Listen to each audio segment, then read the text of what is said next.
SEER Foundation for the Blind. You're watching one paper MCQ service exam preparation class from the platform of SEER Foundation for the Blind. बिस्मिल्लाहिर्रहमानिर्रहीम। अस्सलाम वालेकुम aspirants. उम्मीद करते हैं कि सब खैरियत से होंगे। तो वर्ल्ड जनरल नॉलेज के ऊपर आज हमारी लास्ट क्लास है। इससे पहले हमने world wide important happenings start की थी 1000 से ऑनवर्ड 2025 तक। तो इसमें हमने यूएस हिस्ट्री उसके फर्स्ट 2 पार्ट्स हमने कर लिए थे कोल्ड वार इरा तक। तो आज यहाँ से स्टार्ट करते हैं कोल्ड वार इरा। ठीक है, तो सबसे पहले आपने याद रखना ये टर्मिनोलॉजी जो कोल्ड वार है ये कब से स्टार्ट हुई। ठीक है, कोल्ड वार एक तो ये कन्फ्लिक्ट था यूएस और यूएसएसआर के दरमियान, एक आइडियोलॉजी का उनके दरमियान आपस में इख्तलाफ था। तो यही उनके दरमियान कोल्ड वार के वजूहात में से एक वजह थी। तो इसका आगाज़ 12 मार्च 1947 में 12 मार्च 1947 में US president Harry S Trueman की स्पीच से स्टार्ट होता है, जब उन्होंने उस स्पीच में उन्होंने कंटेनमेंट ऑफ कम्युनिज़म के बारे में वो बात करते हैं। तो वहाँ से कोल्ड वार इरा का आगाज़ होता है। तो ये जो टर्म है कोल्ड वार, इसको कोल्ड वार क्यों कहते हैं? सबसे पहले कोल्ड वार की इस्तेलाह किसने इस्तेमाल की? तो ये एक अमेरिकन इकोनॉमिस्ट थे बर्नार्ड ब्राउच। तो उन्होंने सबसे पहले 16 अप्रैल 1947 को ये टर्मिनोलॉजी इस्तेमाल की। तो उसके बाद फिर ये आम फहम हो गई। तो बर्नार्ड ब्राउच की आप स्पेलिंग नोट कर लें, इंपॉर्टेंट है, पिछले दिनों पेपर में ये उन्होंने पूछा हुआ था। तो बर्नार्ड ब्राउच BERNARD BRUCH, ठीक है, बर्नार्ड ब्राउच। तो इन्होंने ये इस्तेलाह इस्तेमाल की। इसमें दुनिया दो पोल्स में तकसीम हो गई। एक यूएसए का ब्लॉक था, दूसरा USSR, union of Soviet socialist Republic.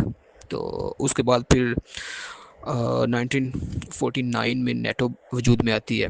ठीक है, तो ये एक मिलिट्री अलायंस था यूएसएसआर की क़यादत में। वाशिंगटन डीसी में इसका क़याम अमल में लाया गया 4 अप्रैल 1949 को। तो उसके जवाब में फिर 14 मई 1955 को वार्सा पैक्ट जो है वो तरतीब में लाया जाता है।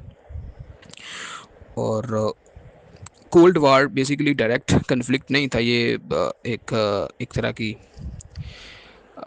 जंग लड़ी जाती थी दूसरे मुल्कों को अपने सामने रख के। ठीक है, तो इस तरह से कोरियन वार 1950 में स्टार्ट हुई 1953 तक। इसमें भी दोनों ने अपनी अपनी प्रॉक्सीज यहाँ पे लड़ी। उसके बाद फिर 1960 आता है। यहाँ 1960 में एक इंसिडेंट हुआ था U2 इंसिडेंट के नाम से। तो मई 1960 में इसको हम पाकिस्तान अफेयर्स में भी कर चुके हैं।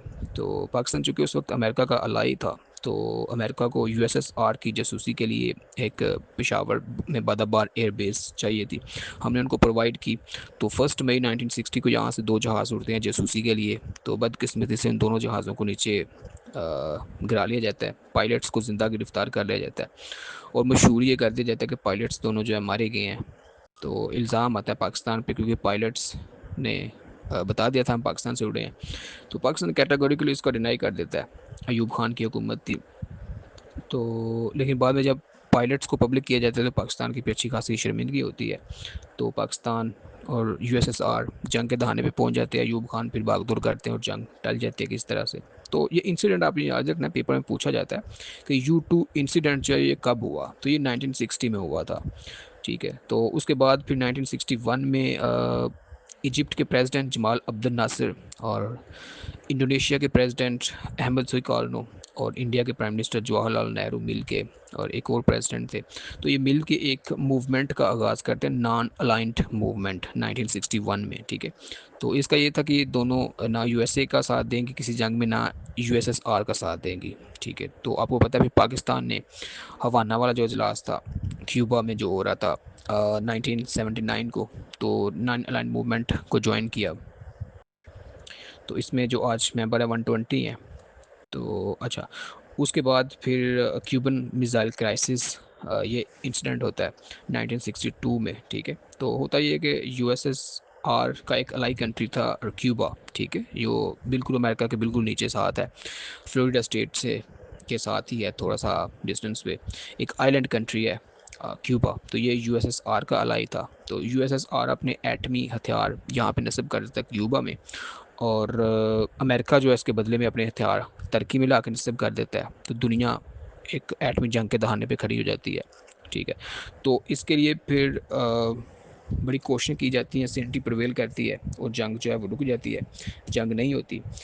तो इसमें यूएसएसआर के जो लीडर थे वो निकिता क्रोशेव थे।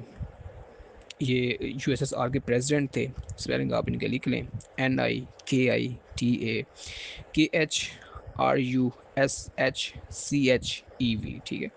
और वार्सा पैक्ट की सपोर्ट इनको हासिल थी, लेकिन अल्बानिया इनकी सपोर्ट नहीं कर रहा था। दूसरी तरफ यूएसए था, जॉन एफ कैनेडी यूएसए के प्रेसिडेंट थे उस दौर में।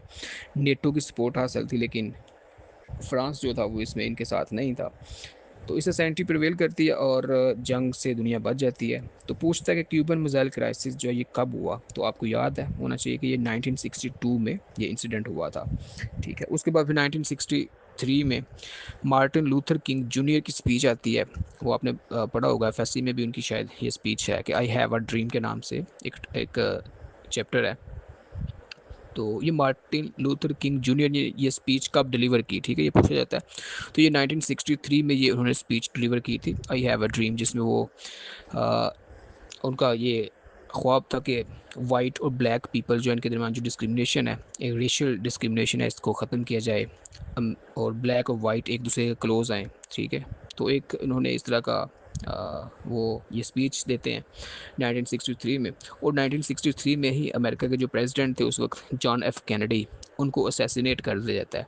तो उस वक्त उनकी उम्र जो है वो 43 ईयर्स थी, ठीक है। तो पेपर में पूछता है कि youngest president elect of USA कौन थे, ठीक है। सॉरी, जब इनको असैसिनेट किया जाता तब ये 40 41 ईयर्स के थे, सॉरी, हाँ 41 ईयर्स। ओके, तो youngest president elect of USA जो है वो जॉन एफ कैनेडी हैं हमारे पास। जब ये प्रेसिडेंट इलेक्ट हुए तब इनकी एज 43 ईयर्स थी, ठीक है। तो 1963 में ये 45 के हो गए थे। तो अगर ओवरऑल पूछा जाए कि यंगेस्ट अमेरिकन प्रेसिडेंट, तो वो थियोडोर रोजवेल्ट हैं। ये डायरेक्ट इलेक्ट होके नहीं आए थे। ये 1901 में जब विलियम मैकेनली को असैसिनेट किया गया तो ये वाइस प्रेसिडेंट थे, तो ये प्रेसिडेंट बन गए। उस वक्त इनकी एज, थियोडोर रोजवेल्ट की जो एज थी वो 42 ईयर्स थी, ठीक है। तो अगर यंगेस्ट प्रेसिडेंट इलेक्ट जो उसने पेपर में पूछा हुआ है कि youngest president elect of USA कौन थे, तो वो जॉन एफ कैनेडी थे, ठीक है। ओवरऑल जो सबसे छोटे प्रेसिडेंट जब प्रेसिडेंट बने तो सबसे कम उम्र कौन थे, वो थियोडोर रोजवेल्ट थे, वो 42 ईयर्स उनकी एज थी, ठीक है। तो उसके बाद फिर वियतनाम में वार शुरू हो जाती है 1954 में, 75 तक ये रहती है। इसमें भी वियतनाम दो हिस्सों में बढ़ जाता है, एक नॉर्थ वियतनाम और दूसरा south Vietnam. 17th parallel line हमने पढ़ी थी, ठीक है, वो इन दोनों को डिवाइड करती थी। तो नॉर्थ वियतनाम को यूएसएसआर, चाइना और नॉर्थ कोरिया की सपोर्ट हासिल होती है, और साउथ वियतनाम को साउथ कोरिया, यूएसए और ऑस्ट्रेलिया वगैरह सपोर्ट करते हैं। तो उसमें फिर इस जंग में यूएसए की एंट्री 1964 में होती है, ठीक है। और 1973 में फिर पेरिस पीस एग्रीमेंट के ज़रिए यूएसए यहाँ से निकल जाता है। अच्छा खासा इसमें भी उसका नुकसान होता है।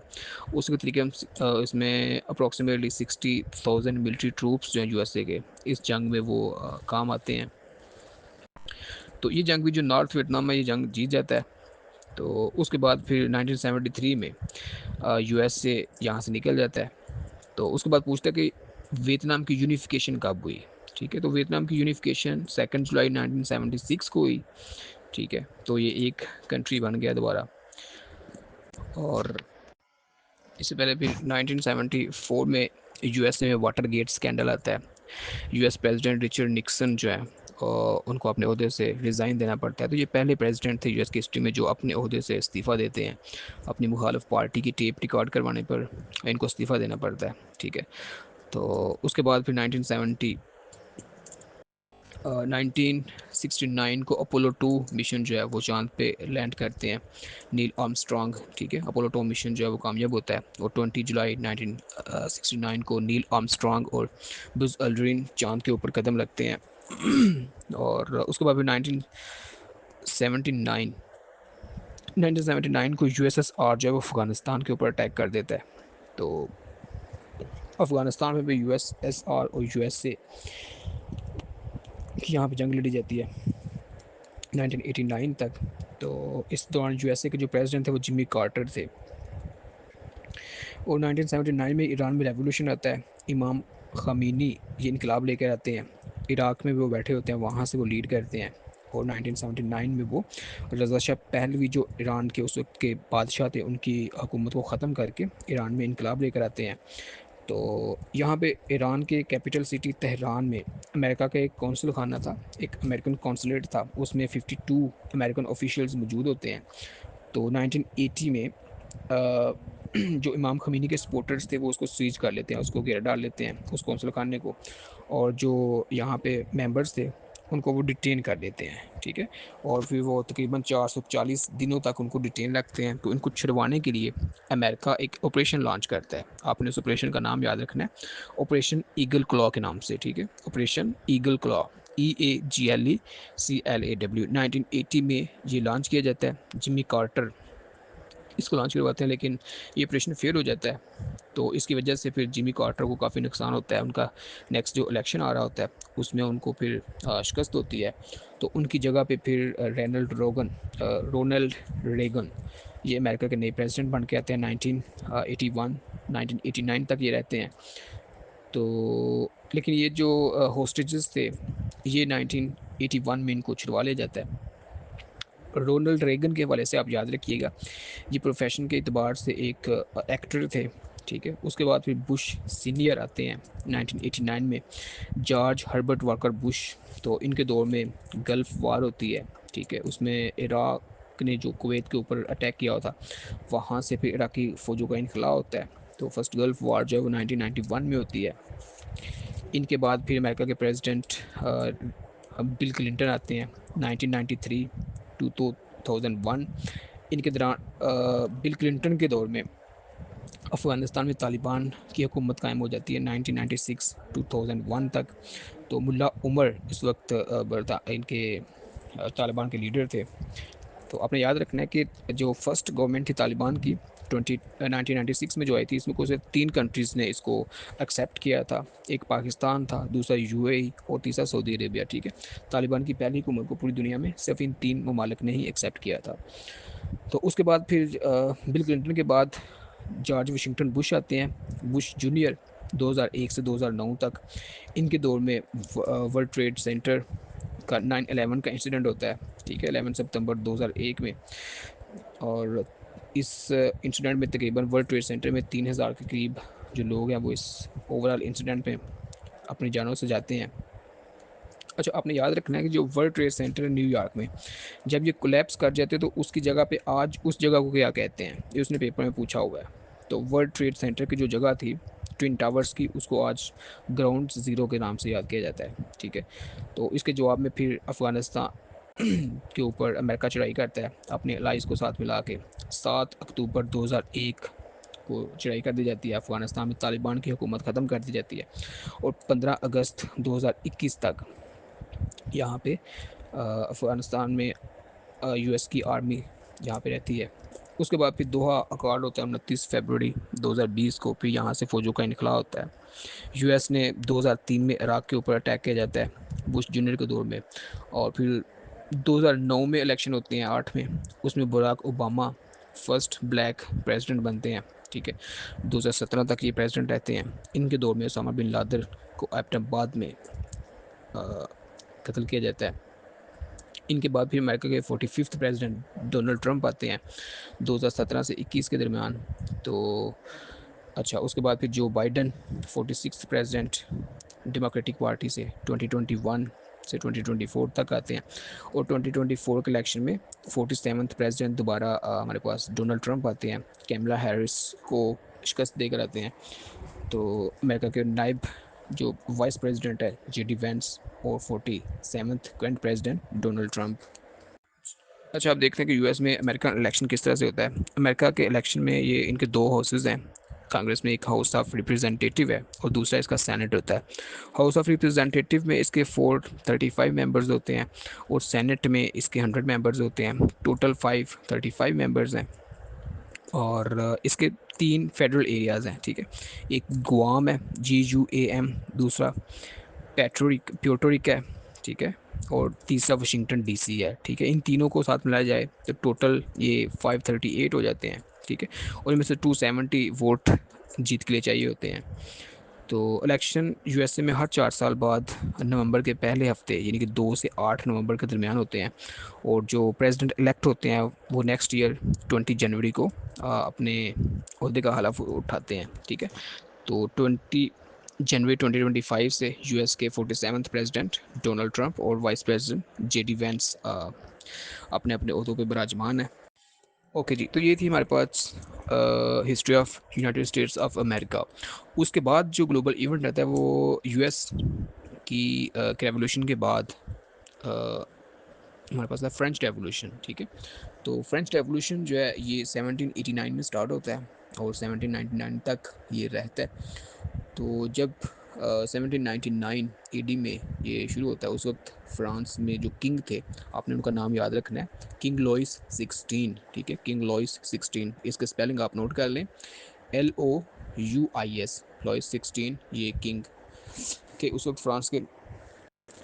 और इसकी वजह ये थी कि उस वक्त मुल्क में शदीद किस्म का माली बहरान था, क्योंकि कई सालों से मुल्क जो है जंगो जदल पे बेतहाशा इसने पैसा खर्च किया था, ख़ास तौर पर अमेरिका की वार ऑफ इंडिपेंडेंस पर, और इसने सन्स ऑफ लिबर्टी को सपोर्ट किया। इस तरह जो अमेरिकन थे उनको सपोर्ट किया, तो काफ़ी ज़्यादा पैसा इनका खर्च हुआ।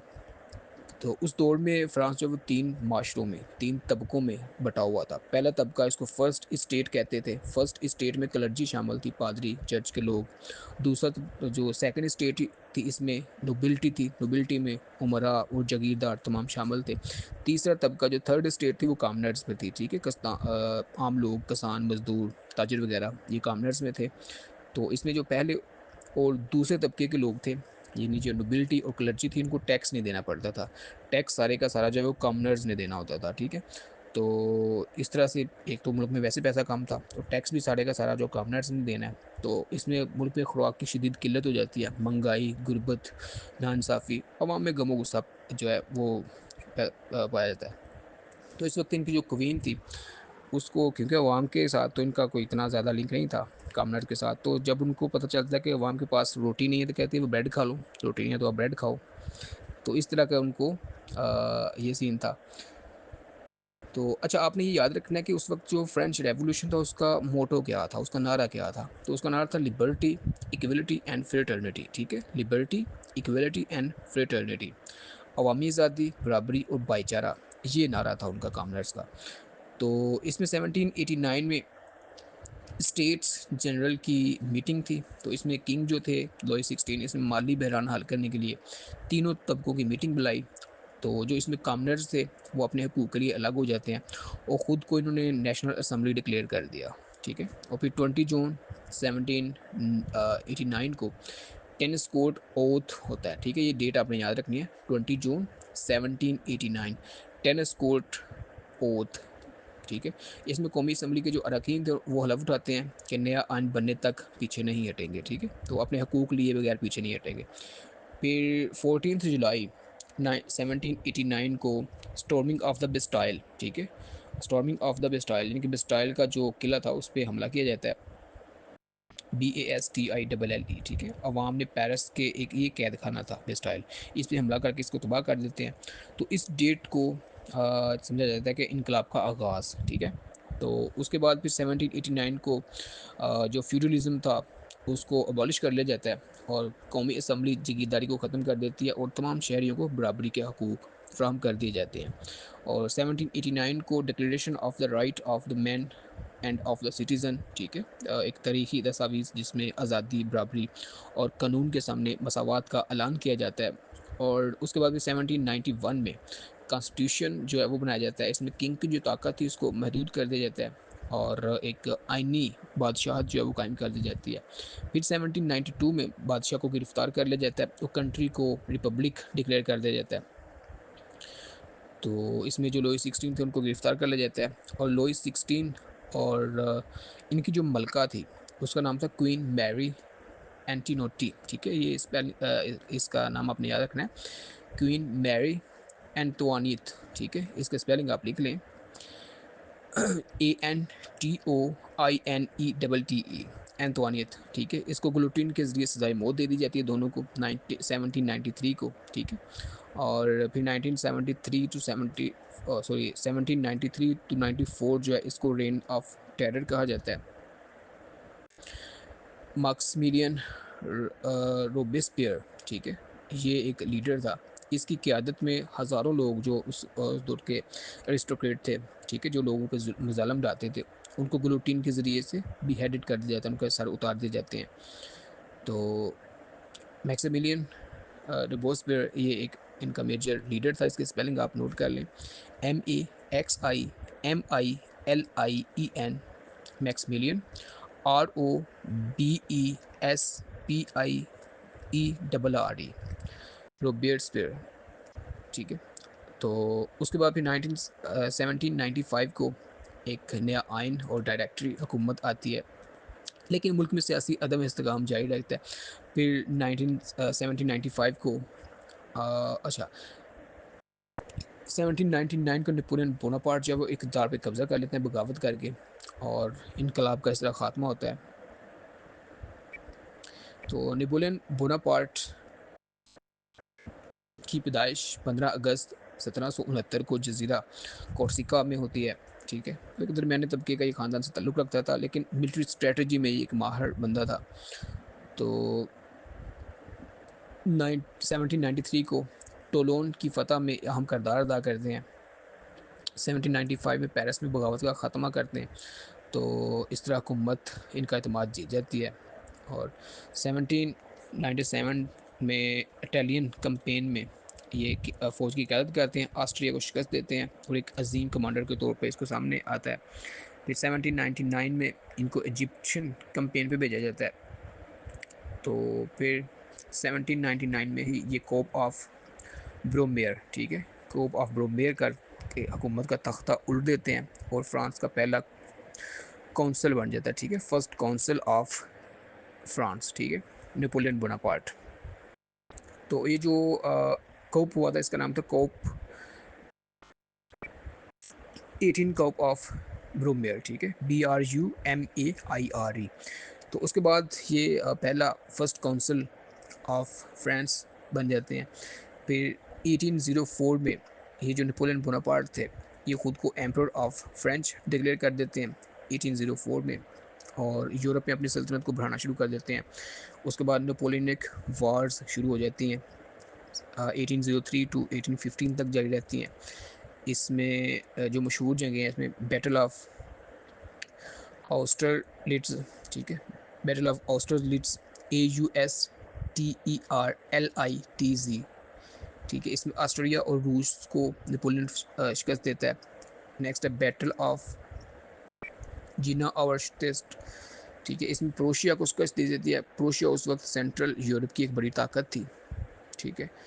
तो बैटल ऑफ जेना ओवरस्टेस्ट, ठीक है, GENAAUERSTEDT, इसमें प्रोशिया को शिकस्त दी जाती है। और पेंसिलोनर वॉल 1808 टू 1814 स्पेन और बरतानिया के साथ एक तवील जंग लड़ी जाती है। उसके बाद रशिया को इन्वेड करते हैं 1812 में। इसकी फाइनल बैटल होती है बैटल ऑफ वाटरलू, ठीक है, 1815 में। तो इसमें जो रूस और यूरोपीय इत्तेहादियों के हाथों नेपोलियन को शिकस्त होती है, ठीक है, और फिर इसको एल्बा आइलैंड में इसको जलावतन कर दिया जाता है, ELBA। लेकिन वहाँ से वो फ़रार होकर मार्च 1815 में फ़्रांस दोबारा आ जाता है और तकरीबन 100 दिन के लिए दोबारा इक़्तिदार पे कब्ज़ा कर लेता है। और फिर 18 जून 1815 को बेल्जियम के शहर वाटरलू के करीब बरतानिया के जो उस वक्त के प्राइम मिनिस्टर थे ड्यूक ऑफ वेलिंगटन, उनके दरमियान और नेपोलियन बोनापार्ट के दरमियान शिकस्त होती है। इसमें नेपोलियन का जो दौर था मुकम्मल तौर पर ख़त्म हो जाता है। तो वाटरलू में शिकस्त के बाद नेपोलियन को सेंट हेलिना नामी जजीरे में जलावतन कर दिया जाता है। ये पेपर में इसने पूछा हुआ है, ठीक है। तो वाटरलू में शिकस्त के बाद इसको सेंट हेलिना, ये साउथ अटलांटिक ओशन में एक दूर दराज का पहाड़ी जजीरा है, वहाँ पे इसको जलावतन कर दिया जाता है। वहाँ बरतानिया की निगरानी में रहता है, अपनी याददाश्तें लिखता रहता है।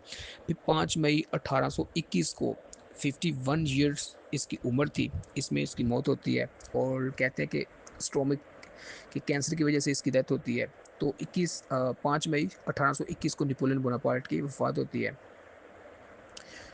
और उसके बाद फिर अच्छा, इससे पहले 1819 में सर स्टैमफोर्ड रफेल, ठीक है, सर स्टैमफोर्ड रफेल्स सिंगापुर सिटी की बुनियाद रखते हैं, ठीक है। सिंगापुर सिटी आजकल जो मलेशिया में के साथ मौजूद है, एक सिटी स्टेट है, एक बड़ा एडवांस सिटी स्टेट है। तो इसकी बुनियाद 1819 में सर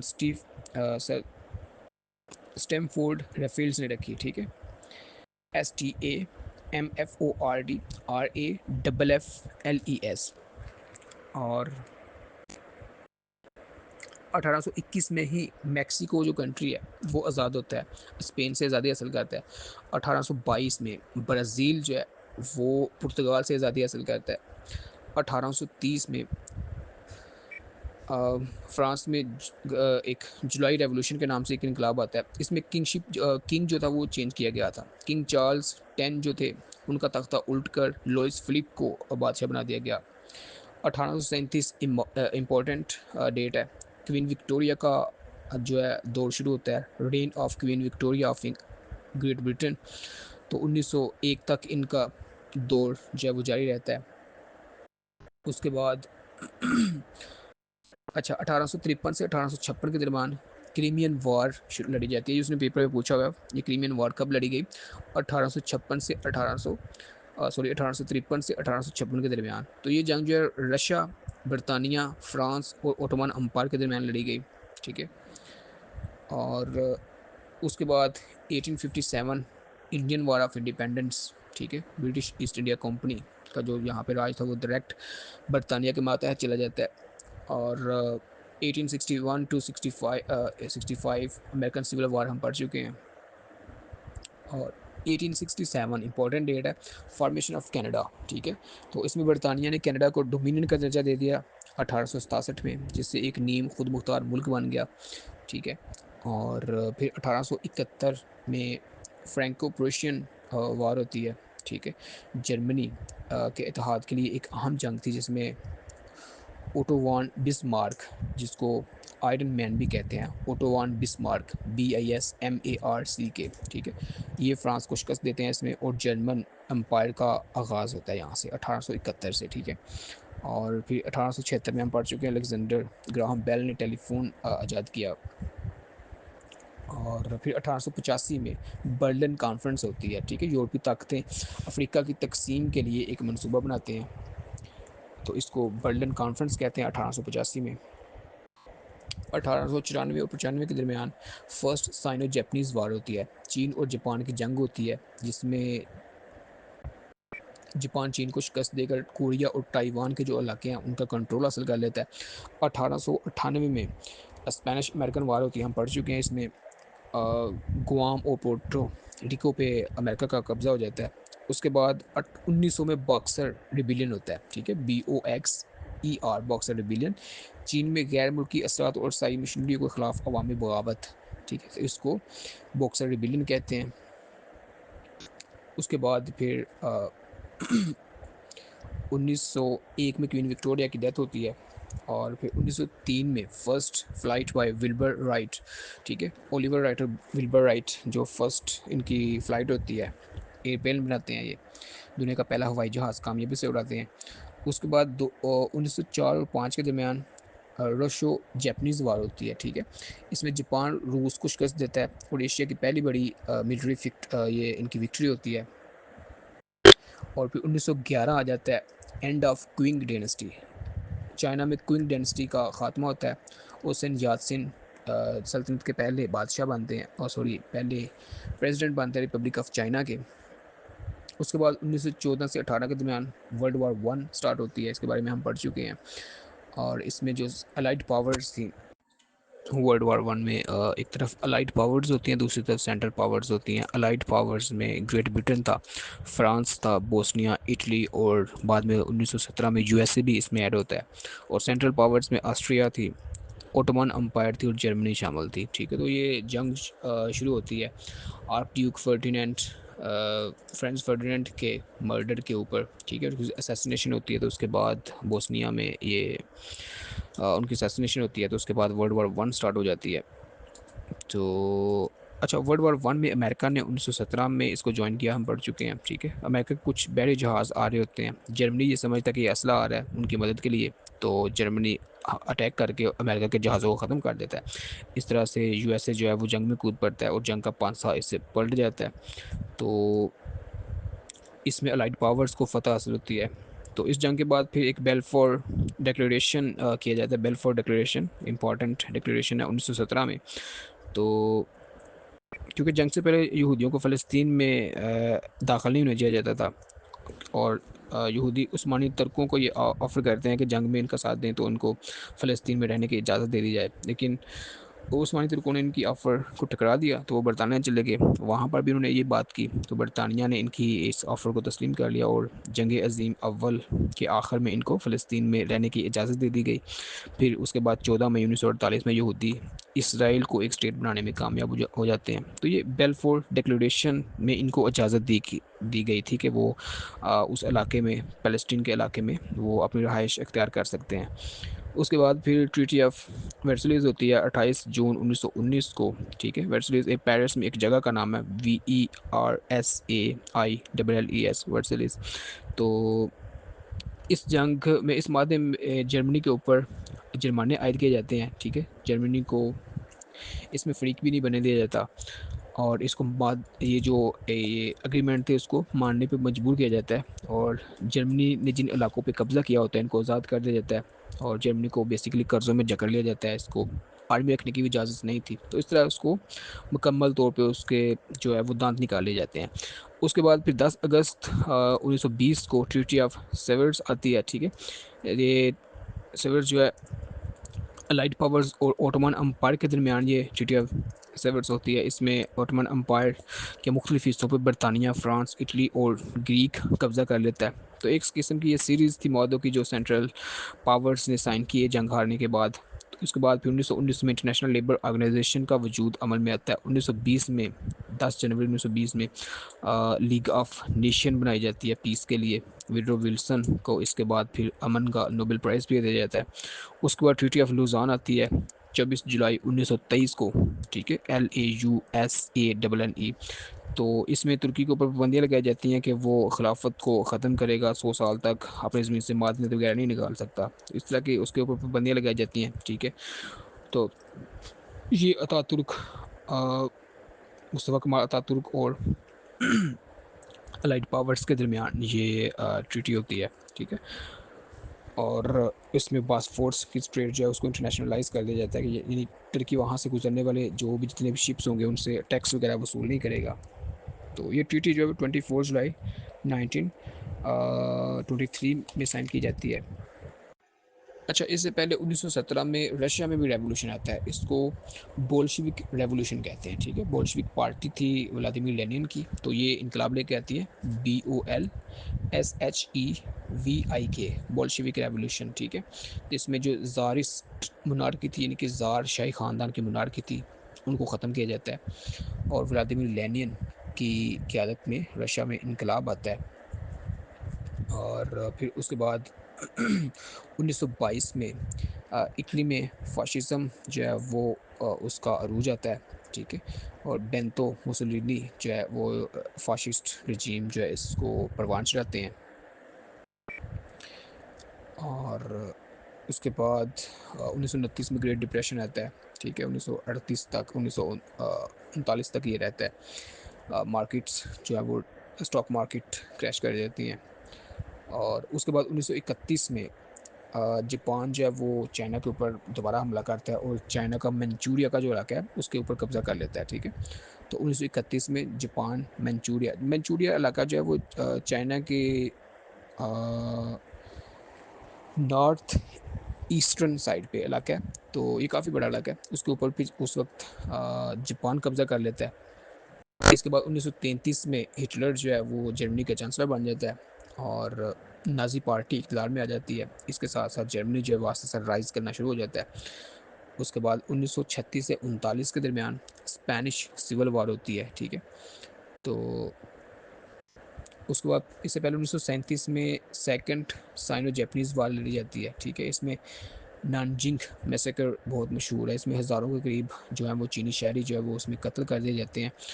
उसके बाद 1939 में वर्ल्ड वार टू का आगाज़ होता है। तो वर्ल्ड वार टू का आगाज़ इस तरह से होता है कि हिटलर जो था वो दोबारा अपने जो अज़ाइम थे उसको उस पर अमल दरामद करना शुरू कर देता है और यूरोप को वो फ़तह करना चाहता है। तो इसने 1939 में, सितंबर 1939 में पोलैंड के ऊपर अटैक कर दिया, ठीक है। तो हिटलर जो है ये वर्ल्ड वॉर वन में भी इसने ये लड़ी हुई है, ठीक है। इसमें एक ये पकड़ा गया था तो इसने खुद को डाकिया ज़ाहिर किया, ठीक है, कि जंग के दौरान वो खतूत देने आया है, इस तरह इसको छोड़ दिया गया। तो इस जर्मन जाकर इस तहरीक चलाई 1933 में, फिर ये नाजी का सरबराह बन के चांसलर बन गया। तो इसमें वर्ल्ड वार टू में भी जो दो पावर्स थी, एक तरफ अलाइड पावर्स थी जिनमें फ्रांस, यूके, यूएसएसआर, पोलैंड और 1941 में फिर यूएसए भी इसमें शामिल हो जाता है। दूसरी तरफ एक्सिस पावर्स थी। एक्सिस पावर्स में जर्मनी, इटली, जापान ये थी। तो ये जंग भी अलाइड पावर्स ही जीतती हैं। तो वर्ल्ड वार टू में एफ डी रोजवेल्ट यूएसए से थे, विंस्टन चर्चिल यूके से और जोसेफ स्टालिन जो थे यूएसएसआर से लीड कर रहे थे। अडोल्फ हिटलर जर्मनी से, मोसोलिनी जो थे इटली से और हिरोहोंटो जो थे वो जापान से लीड कर रहे थे। तो इस जंग में जर्मनी जो है उसने मई 1945 में सरेंडर किया और जापान अगस्त 1945 में इसने सरेंडर किया, ठीक है। तो इसमें फिर यूएसए इसमें पर्ल हार्बर के अटैक के बाद हम पढ़ चुके हैं 1941 में इसने वर्ल्ड वार टू को ज्वाइन किया। तो उसके बाद यहाँ से एक ऑपरेशन का नाम बड़ा इंपॉर्टेंट है और अहम है, पूछता होता है ऑपरेशन बारबरूसा के बारे में आप क्या जानते हैं, ठीक है। तो ऑपरेशन बारबरूसा ये था कि अच्छा, जर्मनी का रूस के साथ एक अमन का माहदा था, ठीक है, मगर जर्मनी इस माहदे को ख़त्म ही नहीं लाता तो रूस पे चढ़ाई कर देता है। तो इसकी आधी फ़ौज, क्योंकि जो रशिया का इलाका था वो ठंडा इलाका था, इसकी आधी फ़ौज तो मास्को पहुँचते पहुँचते सर्दी से मर जाती है, ठीक है। तो ये तकरीबन 10 लाख की फ़ौज के साथ इसने रशिया पे अटैक किया था, लेकिन पीछे से जब बरतानिया और अमेरिका ने हमले तेज़ कर दिए, इस तरह 1945 में रशिया की जो फ़ौजें हैं वो इनको शिकस्त देकर दोबारा बर्लिन तक पहुंच जाती हैं और इसमें जर्मन को भी बाद में शिकस्त होती है। तो ऑपरेशन बारबरूसा उस ऑपरेशन का कोड नेम था जो जर्मनी जो है वो रशिया के ऊपर लॉन्च करता है, ठीक है। तो ये ऑपरेशन बारबरूसा जो है वो 22 जून 1941 को लॉन्च किया गया था, ठीक है। और अमेरिका ने जापान पर जो अच्छा, अमेरिका ने वर्ल्ड वार वन में शमूलियत अख्तियार की थी जब जापान ने 7 दिसंबर 1941 को पर्ल हार्बर पर अटैक किया था, ठीक है। तो इस तरह अमेरिका डायरेक्ट इस जंग का पार्ट बन जाता है। अच्छा, एक और यहाँ पे टर्मिनोलॉजी बड़ी इंपॉर्टेंट है, पूछी जाती है डी डे के हवाले से, ठीक है। डी डे था 6 जून 1944 को। अलाइड फोर्सेस एक बड़ा ऑपरेशन लॉन्च करती हैं, ऑपरेशन ओवरलोड के नाम से। डी डे ऑपरेशन ओवरलोड इसका कोड नेम था और ये नॉर्मंडी फ्रांस का इलाका है, उसकी बीचेस पे ये जंग स्टार्ट की जाती है, ठीक है। तो ये नॉर्दर्न वेस्ट यूरोप को नाज़ी जर्मनी की ऑक्यूपेशन से लिबरेट करने के लिए ये जंग लड़ी जाती है। तो इसको ऑपरेशन ओवरलोड था, तो ये डी डे था, ठीक है। तो इसने तीनों तरह से ये क्वेश्चन उसने पूछा हुआ है। डी डे की डेट पूछी हुई है 6 जून 1944, ठीक है, और इसका कोड नेम क्या था, ऑपरेशन ओवरलोड, ठीक है। तो इस तरह जर्मन को शिकस्त हुई और 30 अप्रैल 1945 को हिटलर ने अपनी उनकी उनकी जो ताश्ता थी एवा ब्राउन, उसके साथ ये शादी कर लेता है, फिर दोनों खुद को ख़त्म कर लेते हैं, खुदकुशी कर लेते हैं। तो इस तरह से मई 1945 में जर्मनी सरेंडर कर देता है। उसके बाद फिर अगस्त 1945 में जब इसके ऊपर अटैक किया जाता है हिरोशिमा और नागासाकी के ऊपर, फिर जापान भी सरेंडर कर देता है। इस जंग के बाद फिर अक्टूबर 1945 में यूनाइटेड नेशंस का क़याम अमल में लाया जाता है और इसके बाद 1945 और 46 में न्यूरम्बर्ग ट्रायल्स का आगाज़ किया जाता है, NUREMBERG। तो ये नाज़ी जर्मनी के जो रहनुमा थे उनके जंगी जराइम के ऊपर मुकदमात दर्ज किए जाते हैं। 1947 में मार्शल प्लान आता है, ठीक है। अमेरिका ने यूरोप को जंग के बाद बहाली के लिए अरबों डॉलर की अमदाद दी मार्शल प्लान के ज़रिए। और फिर अगस्त 1947 में पार्टीशन ऑफ इंडिया होती है, पाकिस्तान इंडिया दो अलग मुल्क बन जाते हैं। 1949 में नेटो का क़याम अमल में आता है और इसके बाद 1950 से 1960 तक कोरियन वार, ठीक है, 1950 से 53 के दरमियान। और 1953 में जोसेफ स्टालिन जो था इनकी डेथ हो जाती है। 1955 में फिर वार्सा पैक्ट आता है, ठीक है। 1956 में सुएज़ क्राइसिस आता है, सुएज़ कैनाल का बहरान आता है। इजिप्ट में सोएस कैनाल को नेशनलाइज कर लिया जमाल अब्दुल नासिर की क़यादत में, ठीक है। तो उसके बाद फिर बरतानिया, फ़्रांस और इसराइल जो है इनकी फ़ौजी कार्रवाई करते हैं, लेकिन जो सुएज़ कैनाल थी वो फिर उसको नेशनलाइज कर लिया जाता है। उसके बाद फिर 1959 में क्यूबा में रेवोल्यूशन आता है, ठीक है, फाइदल कास्त्रो और उनके भाई राउल कैस्ट्रो की क़यादत में, ठीक है। और अमेरिका के जो हमायत याफ्ता हुक्मरान थे उनको हटा दिया जाता है। और ये जो राव ब्रदर्स थे, कैस्ट्रो ब्रदर्स थे, ये रशिया के यूएसएसआर के ज़्यादा करीब होते हैं। और उसके बाद फिर 1961 में बर्लिन वार जो है इसको तमीर किया जाता है मशरक़ी और मगरबी बर्लिन को अलग करने के लिए। और 1962 में क्यूबन मिसाइल क्राइसिस हम पढ़ चुके हैं। 1963 में assassination of John F Kennedy, US history में आपने इसको कवर किया है। और फिर उसके बाद फिर 1963 में ही I have a dream, Martin Luther King junior की स्पीच आती है। उसके बाद फिर 1964 में सिविल राइट्स एक्ट जो है वो नाफिज किया जाता है यूएसए में, ठीक है, जिसमें अमेरिका में स्याह फार्म शहरी जो थे उनको भी बराबरी के हकूक़ दे दिए जाते हैं, ठीक है। और उसके बाद फिर 1967 में इसराइल और अरब ममालिक स्पेसिफिकली इजिप्ट, उर्दन और शाम, इनके दरमियान जंग लड़ी जाती है, 6 डे वार। तो इस जंग में इसराइल की फतह होती है। उसके बाद फिर 1971 में बांग्लादेश लिबरेशन वार होती है। बांग्लादेश जो मशरक़ी पाकिस्तान है, पाकिस्तान के मशरक़ी हिस्से ने आज़ादी हासिल की। उसके बाद फिर 1973 में योम किपुर वार, ठीक है, योम किपुर वार लड़ी जाती है अरब और इसराइल के मुकाबले में। इसराइल ये जंग भी जीत जाता है। और उसके बाद फिर 1975 में फॉल ऑफ साइगोन, वियतनाम की जंग का अख्ताम होता है, अमेरिका को इसमें शिकस्त होती है। फिर 1976 में उसकी यूनिफिकेशन हो जाती है। 1979 में ईरान में रेवोल्यूशन आता है, ठीक है। सोवियत यूनियन भी अफ़गानिस्तान पे 1979 में हमला कर देती है। और 1982 में फिर फॉकलैंड वार लड़ी जाती है बरतानिया और अर्जेंटीना के दरमियान, ठीक है।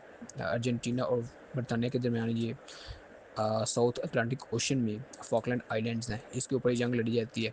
और 1986 में चेरनोबल डिज़ास्टर होता है, एक एटमी प्लांट के ऊपर हादसा होता है जिससे काफ़ी ज़्यादा नुकसान होता है, ठीक है।